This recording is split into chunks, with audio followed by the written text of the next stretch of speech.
ব্যথা পাইছো বাবু? বেশি তো কিছু করিনি, খালি মাথাটাই ফাটিয়েছি।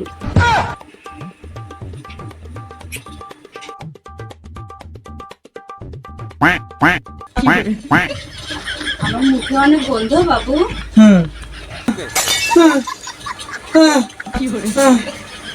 আমার মুখে অনেক গন্ধ বাবু, গন্ধ।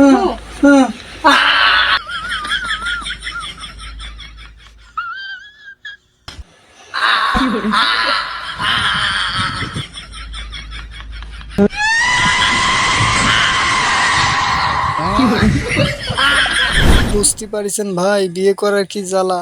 এইভাবে আমার জীবন চলতেছে। এইদিকে সোয়াল জন্ম দিছি খচ্চর, সেও বাপের কথা শোনে না। কি হবে বড় হলি জানে কিনা। সারাদিন কাজ করেও বউয়ের মন পায় না। ছেলেটারে বুঝাই যে একসাথে বাঁচতে চাই, কে শোনে কার কথা।